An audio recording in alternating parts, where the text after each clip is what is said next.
नमस्कार। आप सभी का इस कथा चैनल पर हार्दिक स्वागत है और आज के अंक में लेकर आई हूँ चंद्रधर शर्मा गुलेरी जी की कहानी, जिसका शीर्षक है उसने कहा था।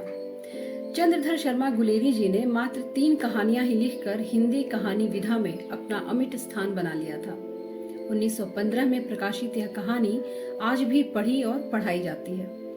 देश के विभिन्न विश्वविद्यालयों के पाठ्यक्रम में शामिल तो है ही, यूजीसी नेट के साथ कई प्रतियोगी परीक्षाओं के पाठ्यक्रम में भी इस कहानी को शामिल किया गया है। अपनी ही तरह की एक अलग सी प्रेम कहानी, जो प्रेम के साथ त्याग, बलिदान, मानवता की कहानी है।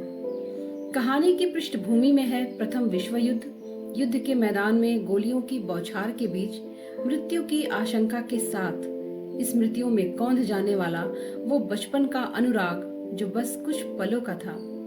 इस कहानी में पहली बार पूर्व दीप्ति शैली यानी कि फ्लैशबैक का प्रयोग हुआ था। 100 बरस से भी ज्यादा की यात्रा कर चुकी हिंदी कहानी में अनेक प्रवृत्तियां, शैलियां, आयाम विकसित हुए, पर ये कहानी आज भी नई नई सी लगती है, बिल्कुल इस कहानी के नायक के बालपन के प्रेम की तरह। तो आइए सुने ये कहानी, उसने कहा था। बड़े बड़े शहरों के इक्के गाड़ी वालों की जबान के कोड़ों से जिनकी पीठ छिल गई है और कान पक गए हैं, उनसे हमारी प्रार्थना है कि अमृतसर के बम्बू काट वालों की बोली का मरहम लगावें। जब बड़े बड़े शहरों की चौड़ी सड़कों पर घोड़े की पीठ को चाबुक से घूमते हुए इक्के वाले कभी घोड़ों की नानी से अपना निकट संबंध स्थिर करते हैं, कभी राह चलते पैदलों की आंखों के न होने पर तरस खाते हैं, और कभी उनके पैरों की उंगलियों की पोरों को चीथ कर अपने ही को सताता हुआ बताते हैं, और संसार भर की ग्लानि, निराशा और क्षोभ के अवतार बने नाक के सीध चले जाते हैं। तब अमृतसर में उनकी बिरादरी वाले तंग चक्करदार गलियों में हर एक गड्डी वाले के लिए ठहर कर सब्र का समुद्र उमड़ा कर, बच्चों खालसा जी, हटो माई जी, ठहरना भाई, जाने दो लाला जी, हटो बच्चा, कहते हुए सफेद पेंटों, खच्चरों, बत्तखों, गन्ने, खोमचे और भार वालों के जंगल में से राह लेते हैं। क्या मजाल है कि जी और साहब बिना सुने किसी को हटना पड़े। यह बात नहीं कि उनकी जीभ चलती ही नहीं, चलती है, पर मीठी छुरी की तरह महीन मार करती है। यदि कोई बुढ़िया बार बार चितौनी देने पर भी लीक से न हटे, तो उसकी वचनावली के ये नमूने हैं। हट जा जीणे जोगिए, हट जा कर्मा वालिए, हट जा पुत्ता प्यारिये, बच जा लंबी कालिए। समष्टि में अर्थ है, तू जीने योग्य है, तू भाग्यो वाली है, पुत्रों को प्यारी है, लंबी उम्र तेरे सामने है, तू क्यों मेरे पहियों के नीचे आना चाहती है? जा, बच जा। तो ऐसे बम्बू काट वालों के बीच में होकर एक लड़का और लड़की चौक की एक दुकान पर जा मिले। उसके बालों और इसके ढीले सुधने से जान पड़ता था कि दोनों सिख हैं। वह अपने मामा के केश धोने के लिए दही लेने आया था और यह रसोई के लिए बढ़िया। दुकानदार एक परदेसी से गुथ रहा था, जो सेर भर गीले पापड़ों की गड्डी को गिने बिना हटता ही न था। तेरा घर कहाँ है? मगरे में। और तेरे? माशे में। वहाँ कहाँ रहती है? अतर सिंह की बैठक में।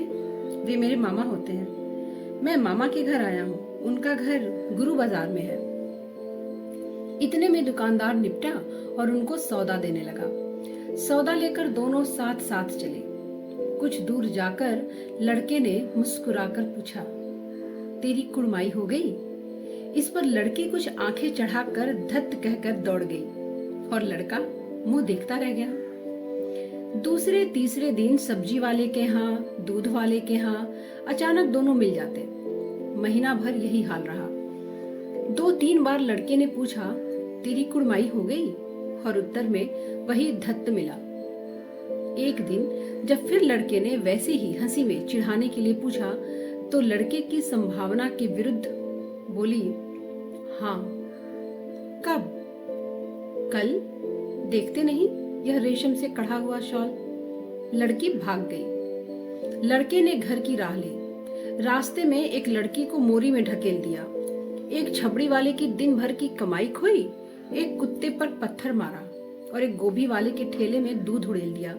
सामने नहाकर आती हुई किसी वैष्णवी से टकराकर अंधे की उपाधि पाई, तब कहीं जाकर घर पहुंचा। राम राम, यह भी कोई लड़ाई है। दिन रात खंदकों में बैठे हड्डियां अकड़ गईं।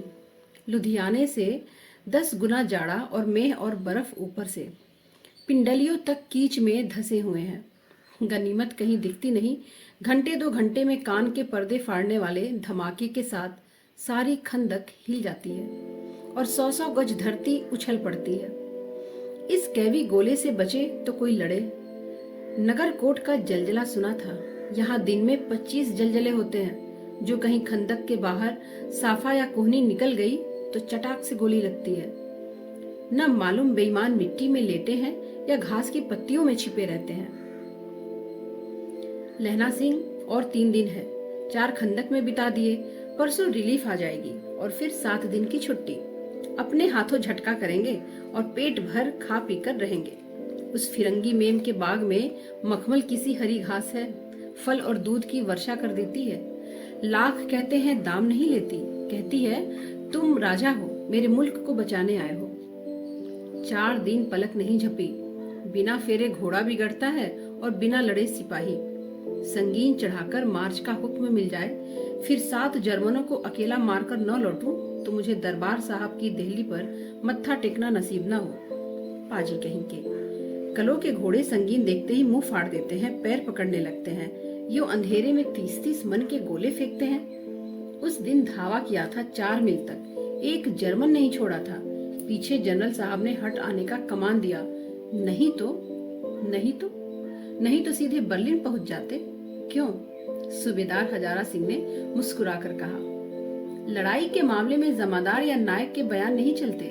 बड़े अफसर दूर की सोचते हैं। 300 मील का सामना है। एक तरफ बढ़ गए तो क्या होगा?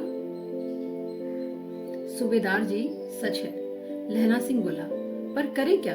हड्डियों में तो जाड़ा धस गया है। सूर्य निकलता ही नहीं और खाई में दोनों तरफ से चंबे की बावलियों के से सोते झर रहे हैं। एक धावा हो जाए तो गर्मी आ जाए। उद्यमी उठ, सिगड़ी में कोले डाल।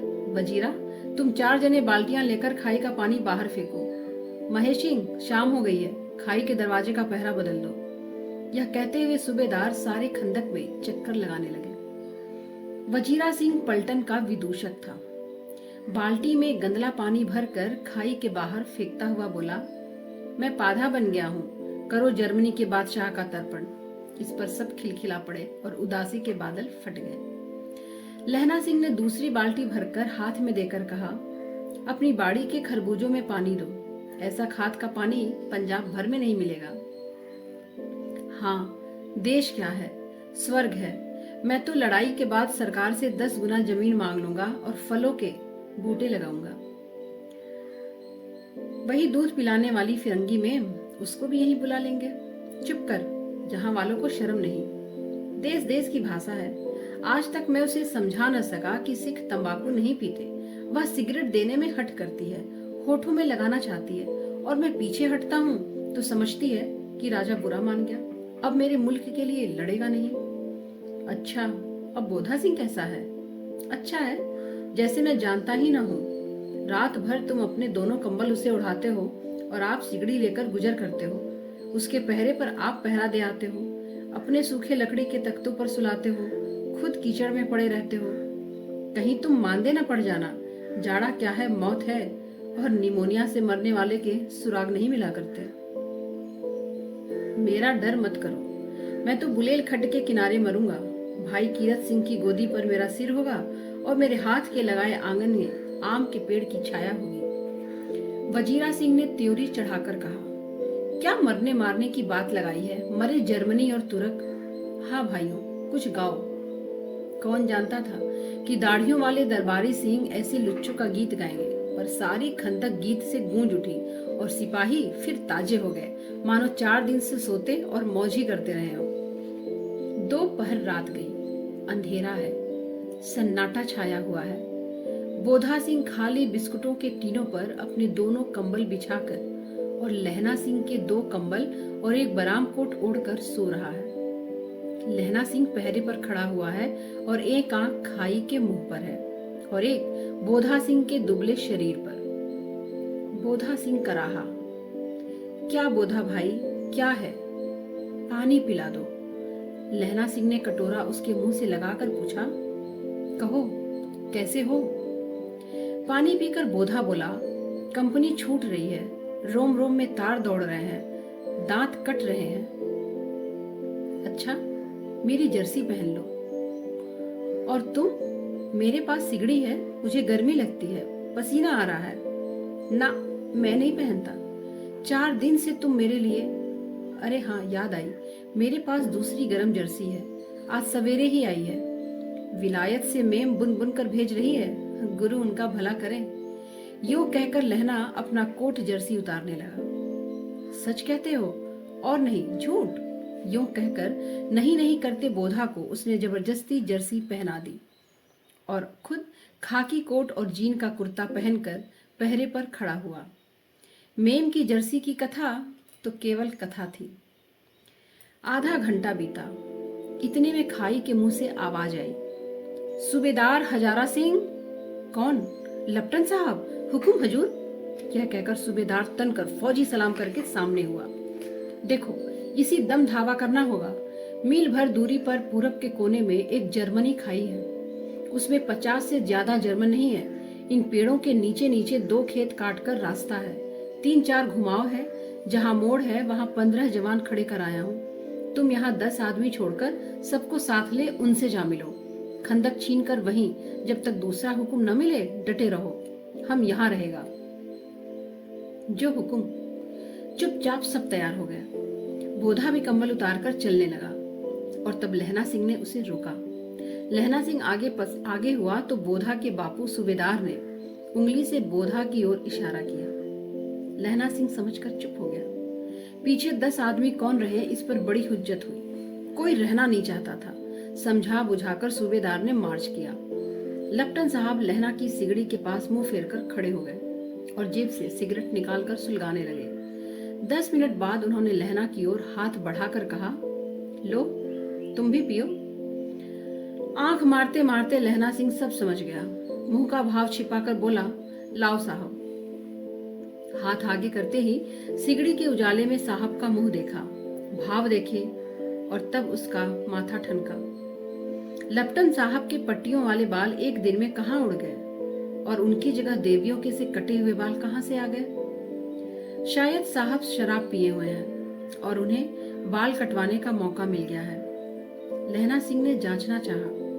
लप्टन साहब 5 बरस से उसकी रेजिमेंट में थे। क्यों साहब, हम लोग हिंदुस्तान कब जाएंगे? लड़ाई खत्म होने पर। क्यों, यह देश पसंद नहीं? नहीं साहब, शिकार के वे मजे यहाँ कहाँ। याद है, पार साल नकली लड़ाई के पीछे हम आप जगांधरी जिले में शिकार करने गए थे। हाँ हाँ, वही, जब आप खोते पर सवार थे और आपका खानसामा अब्दुल्ला रास्ते के एक मंदिर में जल चढ़ाने को रह गया था। बेशक पाजी कहीं का, सामने से नील गाय निकली कि ऐसी बड़ी मैंने कभी न देखी थी और आपकी एक गोली कंधे में लगी और पुट्ठे से निकली। ऐसे अफसर के साथ शिकार खेलने में मजा है। क्यों साहब, शिमले में तैयार होकर उस नीलगाय का सिर आ गया था ना? आपने कहा था कि रेजिमेंट की मैस में लगाएंगे। हाँ, पर मैंने वह विलायत भेज दिया। ऐसे बड़े बड़े सींग 2-2 फुट के होंगे। हाँ लहना सिंह, 2 फुट 4 इंच के थे। तुमने सिगरेट नहीं पिया? पीता हूँ साहब, दिया सलाई ले आता हूँ। कहकर लहना सिंह खंदक में घुसा और अब उसे संदेह नहीं रहा था और उसने झटपट निश्चय कर लिया कि क्या करना चाहिए। अंधेरे में सोने वालों से वह टकराया। कौन? वजीरा सिंह? हाँ। क्यों लहना, क्या कयामत आ गई? जरा तो आंख लगने दी होती। होश में आओ, कयामत आई है और लप्टन की वर्दी पहनकर आई है। क्या? हाँ, लप्टन साहब या तो मारे गए हैं या कैद हो गए हैं। उनकी वर्दी पहनकर वह कोई जर्मन आया है। सूबेदार ने इसका मुंह नहीं देखा, मैंने देखा है और बातें की हैं। सोहरा साफ उर्दू बोलता है पर किताबी उर्दू, और मुझे पीने को सिगरेट दिया है। अब मारे गए, धोखा है। सूबेदार कीचड़ में चक्कर काटते फिरेंगे और यहाँ खाई पर धावा होगा। उधर उन पर खुले में धावा होगा। उठो, एक काम करो, पलटन के पैरों के निशान देखते देखते दौड़ जाओ। अभी बहुत दूर ना गए होंगे। सूबेदार से कहो कि एकदम से लौट आए। खंदक की बात झूठ है। चले जाओ, खंदक के पीछे से निकल जाओ, पत्ता तक न खड़के। देर मत करो। हुक्म तो यह है कि वर्दी ऐसी तैसी हुक्म की। मेरा हुक्म, जमादार लहना सिंह जो इस वक्त यहाँ सबसे बड़ा अफसर है, उसका हुक्म है। मैं लेफ्टिनेंट साहब की खबर लेता हूँ। पर यहाँ तो तुम 8 ही हो। 8 नहीं 10 लाख। एक एक अकालिया सिख 1.25 लाख के बराबर होता है। चलो जाओ। लौटकर खाई के मुहाने पर लहना सिंह दीवार से चिपक गया। उसने देखा कि लेफ्टिनेंट साहब ने जेल से बेल बराबर 3 गोले निकाले। तीनों को जगह जगह खंदक की दीवारों में घुसेड़ दिया और तीनों में से एक तार बांध दिया। तार के आगे सूत की एक गुत्थी थी जिसे सिगड़ी के पास रखा और बाहर की तरफ जाकर एक दिया सलाई जलाकर गुत्थी पर रखने ही वाला था। बिजली की तरह दोनों हाथों से उल्टी बंदूक को उठाकर लहना सिंह ने साहब की कोहनी पर तान कर दे मारा। धमाके के साथ साहब के हाथ से दिया सलाई गिर पड़ी। लहना सिंह ने एक कुंदा साहब की गर्दन पर मारा और साहब ओह माय गॉड कहते हुए चिल्ला पड़े। लहना सिंह ने तीनों गोले छीनकर खंदक के बाहर फेंक और साहब को घसीटकर सिगड़ी के पास लिटाया। जेबों की तलाशी ली। 3-4 लिफाफे और एक डायरी निकालकर उन्हें अपनी जेब के हवाले किया। साहब की मूर्छा हटी। लहना सिंह हंसकर बोला, क्यों लेफ्टिनेंट साहब, मिजाज कैसा है? आज मैंने बहुत सारी बातें सीखी। यह सीखा कि सिख सिगरेट पीते हैं। यह सीखा कि जगाधारी के जिले में नीलगायें होती हैं और उनके 2 फुट 4 इंच के सींग होते हैं। यह सीखा कि मुसलमान खान सामा मूर्तियों पर जल चढ़ाते हैं और लेफ्टिनेंट साहब खोते पर चढ़ते हैं। पर यह तो कहो, ऐसी साफ उर्दू कहाँ सिखाए? हमारे लेफ्टिनेंट साहब तो बिना डैम के 5 लफ्ज भी नहीं बोला करते थे। लहना ने पतलून की जेबों की तलाशी नहीं ली थी। साहब ने मानो जाड़े से बचने के लिए दोनों हाथ जेब में डाले। लहना सिंह कहता गया, चालाक तो बड़े हो, पर मांझी का लहना इतना बरस लेफ्टिनेंट साहब के साथ रहा है, उसे चकमा देने के लिए 4 आंखें चाहिए। 3 महीने हुए एक तुर्की मौलवी मेरे गांव आया था। औरतों को बच्चे होने के ताबीज बांटता था और बच्चों की दवाई देता था। चौधरी के बड़ के नीचे मांझा बिछाकर हुक्का पीता रहता था और कहता कि जर्मनी वाले बड़े पंडित हैं। वेद पढ़ पढ़ कर उसमें से विमान चलाने की विद्या जान गए हैं। गौ को नहीं मारते, हिंदुस्तान में आ जाएंगे और गौ हत्या बंद कर देंगे। और मंडी के बनियों को बहकाता था कि डाक खाने से रुपया निकाल लो, सरकार का राज्य तो जाने वाला है। डाक बाबू कोल्हू राम भी डर गया था। मैंने मुल्ला जी की दाढ़ी मोड़ दी थी और गांव के बाहर निकाल कर कहा था कि जो अब मेरे गांव में पैर रखा तो। साहब की जेब से पिस्तौल चली और लहना की जांघ में गोली लगी। इधर लहना को हेनरी मार्टिनी के 2 फायरों ने साहब की कपाल क्रिया कर दी। धड़ाका सुनकर सब लोग दौड़ आए। बोधा चिल्लाया, क्या है? लहना सिंह ने उसे तो यह कहकर सुला दिया कि एक भड़का हुआ कुत्ता आया था, मार दिया। औरों से सब हाल कह दिया। बंदूकें लेकर सब तैयार हो गए। लहना ने साफा फाड़कर घावों के दोनों तरफ पट्टियां कसकर बांधी। घाव मांस में ही था। पट्टियों के कसने से लहू निकलना बंद हो गया। इतने में 70 जर्मन चिल्लाकर खाई में घुस पड़े। सिखों की बंदूकों की बाढ़ ने पहले धावे को रोका, दूसरे को रोका, पर यहाँ थे 8। लहना सिंह तक तक कर मार रहा था। वह खड़ा था और लेटा हुआ था और वे 70 थे। अपने मुर्दा भाइयों के शरीर पर चढ़कर जर्मन आगे घुस जाते थे। थोड़े से मिनटों में वे अचानक आवाज आई, वाह गुरुजी दी फतह, वाह गुरुजी दी खालसा, और धड़ाधड़ बंदूकों के फायर जर्मनों की पीठ पर पड़ने लगे। इन मौके पर जर्मन 2 चक्की के फाटों के बीच में आ गए और पीछे से सूबेदार हजारा सिंह के जवान आग बरसाते थे। सामने लहना सिंह के साथियों के संगीन चल रहे थे। पास आने पर पीछे वालों ने भी संगीन पिरोना शुरू कर दिया। एक किलकारी और, अकाल सिखो दी फौज आई, वाह गुरु जी दी फतह, वाह गुरु जी दी खालसा, सत्य श्री अकाल पुरुष, और लड़ाई खत्म हो गई। 63 जर्मन या तो खेत रहे थे या कराह रहे थे। सिखों में 15 के प्राण गए। सूबेदार के दाहिने कंधे में से गोली आर पार निकल गई। लहना सिंह को पसली में एक गोली लगी। उसने घाव खंदक की गीली मिट्टी से पोड़ लिया और बाकी साफा कसकर कमरबंद की तरह लपेट लिया। किसी को खबर न हुई कि दूसरा घाव भारी घाव लगा है। लड़ाई के समय चांद निकल आया था, ऐसा चांद जिसके प्रकाश से संस्कृत कवियों का दिया हुआ छई नाम सार्थक होता है। और हवा ऐसी चल रही थी जैसे कि बाण भट्ट की भाषा में दंत वीरोपदेशाचार्य कहलाती है। वजीरा सिंह कह रहा था कि कैसे मन भर फ्रांस की भूमि मेरे बूटों से चिपक रही थी जब मैं दौड़ा दौड़ा सूबेदार के पीछे गया था। सूबेदार लहना सिंह से सारा हाल सुन और कागजात पाकर उसकी तुरंत बुद्धि को सराह रहे थे कि तू न होता तो आज सब मारे जाते। इस लड़ाई की आवाज 3 मील दाहिनी ओर की खाई वालों ने सुन ली थी। उन्होंने पीछे टेलीफोन कर दिया था। वहां से झटपट 2 डॉक्टर और 2 बीमार ढोने की गाड़ियां चली जो कोई 1.5 घंटे के अंदर अंदर जा पहुंची। फील्ड अस्पताल नजदीक था। सुबह होते होते वहां पहुंच जाएंगे, इसलिए मामूली पट्टी बांधकर एक गाड़ी में घायल लिटाए गए और दूसरी में लाशें रखी गई। सूबेदार ने लहना सिंह की जांघ में पट्टी बंधवानी चाहिए, पर उसने यह कहकर टाल दिया कि थोड़ा घाव है, सवेरे देखा जाएगा। बोधा सिंह ज्वर में बर्रा रहा था, वह भी गाड़ी में लिटाया गया। लहना को छोड़कर सूबेदार जाते न थे। यह देख लहना ने कहा, तुम्हें बोधा की कसम है और सूबेदारनी जी की सौगंध है जो इस गाड़ी में न चले जाओ। और तुम मेरे लिए वहां पहुंचकर गाड़ी भेज देना, और जर्मन मुर्दों के लिए भी तो गाड़ियां आती होंगी। मेरा हाल बुरा नहीं है, देखते नहीं मैं खड़ा हूं, वजीरा सिंह मेरे पास ही है।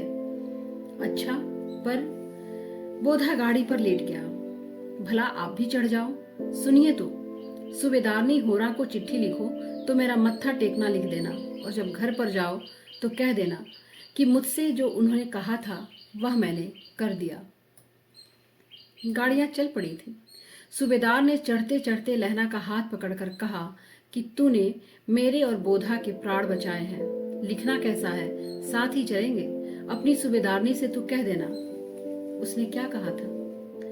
अब आप गाड़ी पर चढ़ जाओ, मैंने जो कहा वही लिख देना और कह भी देना। गाड़ी के जाते ही लहना लेट गया। वजीरा पानी पिला दे और मेरा कमर बंद खोल दे, तर हो रहा है। मृत्यु के कुछ समय पहले स्मृति साफ हो जाती है। जन्म भर की घटनाएं एक एक करके सामने आती हैं। सारे हृदयों के रंग होते हैं। समय की धुंध बिल्कुल उन पर से हट जाती है। लहना सिंह 12 बरस का है। अमृतसर में मामा के यहाँ आया हुआ है। दही वाले के यहाँ, सब्जी वाले के यहाँ, हर कहीं उसे एक 8 बरस की लड़की मिल जाती है। जब वह पूछता है कि तेरी कुड़माई हो गई, तब धत कहकर वह भाग जाती है। और एक दिन उसने वैसे ही पूछा तो उसने कहा, हाँ कल हो गई, देखते नहीं यह रेशम के बूटों वाला शाल। सुनते ही लहना सिंह को दुख हुआ, क्रोध हुआ। वजीरा पानी पिला दे। 25 बरस बीत गए। लहना सिंह नंबर 77 राइफल्स में जमादार हो गया। उम्र 8 वर्ष की कन्या का ध्यान ही न रहा। न मालूम वह कभी मिली थी या नहीं। 7 दिन की छुट्टी लेकर जमीन के मुकदमे की पैरवी करने वह अपने घर गया। यहाँ रेजिमेंट के अफसर की चिट्ठी मिली कि फौज लाम पर जाती है, फौरन चले आओ। साथ ही सूबेदार हजारा सिंह की चिट्ठी मिली कि मैं और बोधा सिंह भी लाम पर जाते हैं। लौटते हुए हमारे घर होते जाना, साथ चलेंगे। सूबेदार का गांव रास्ते में पड़ता था और सूबेदार उसे चाहता था। लहना सिंह सूबेदार के यहाँ पहुंचा। जब चलने लगे तब सूबेदार बेड़े से निकलकर आया।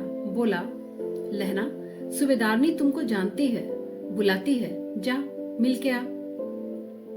लहना सिंह भीतर पहुंचा। सूबेदारनी मुझे जानती है? कब से? रेजिमेंट के क्वार्टरों में तो कभी सूबेदार के घर के लोग रहे नहीं। दरवाजे पर जाकर मत्था टेकना कहा, आशीष सुनी।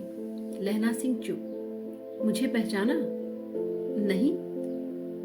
तेरी कुड़माई हो गई?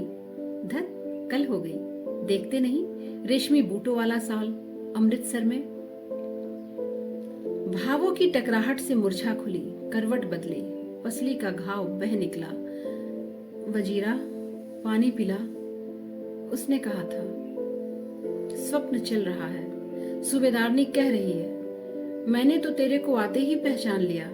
एक काम कहती हूँ, मेरे भाग्य फूट गए। सरकार ने बहादुर का खिताब दिया है, लायलपुर में जमीन दी है, आज नमक हलाली का मौका आया है। पर सरकार ने हम तीमियों की घघरिया पलटन क्यों न बना दी, जो मैं भी सूबेदार जी के साथ चली जाती। एक बेटा है, फौज में भर्ती हुए उसे 1 ही बरस हुआ, उसके पीछे 4 और हुए पर एक भी नहीं जिया। सूबेदारनी रोने लगी। अब दोनों जाते हैं मेरे भाग। तुम्हें याद है, एक दिन तांगे वाले का घोड़ा दही वाले की दुकान के पास बिगड़ गया था। तुमने उस दिन मेरे प्राण बचाए थे। आप घोड़ों के लातों में खुद चले गए थे और मुझे उठाकर दुकान के तख्ते पर खड़ा कर दिया था। बस ऐसे ही इन दोनों को बचाना, यह मेरी भिक्षा है। तुम्हारे आगे मैं आंचल पसारती हूँ। रोती रोती सूबेदारनी चली गई। लहना भी आंसू पोंछता हुआ बाहर आया। वजीरा सिंह, पानी पिला, उसने कहा था। लहना का सिर अपनी गोद पर रखे वजीरा सिंह बैठा है। जब मांगता है तब पानी पिला देता है। आधा घंटे तक लहना चुप रहा, फिर बोला, कौन? कीरत सिंह? वजीरा ने कुछ समझकर कहा, हाँ। भैया, मुझे और ऊंचा कर ले, अपने पट्टे पर मेरा सिर रख ले। वजीरा ने वैसा ही किया। हाँ, अब ठीक है, पानी पिला दे। बस अब के जाड़े में यह आम खूब फलेगा। चाचा भतीजा दोनों यही बैठकर आम खाना। जितना बड़ा तेरा भतीजा है उतना ही यह आम है। जिस महीने उसका जन्म हुआ था उसी महीने मैंने इसे लगाया था। वजीरा सिंह के आंसू टप टप टपक रहे थे। कुछ दिन पीछे लोगों ने अखबारों में पढ़ा, फ्रांस और बेल्जियम 68वीं सूची, मैदान में घावों से मरा नंबर 77 सिख राइफल्स, जमादार लहना सिंह। दोस्तों, आशा करती हूँ कि युद्ध की पृष्ठभूमि में लिखे गए इस प्रेम कहानी को आपको पसंद आया होगा। चैनल को सब्सक्राइब करें, लाइक करें और शेयर करें। कहानी सुनने के लिए, अपना कीमती समय देने के लिए आप सभी लोगों का बहुत बहुत शुक्रिया। नमस्कार।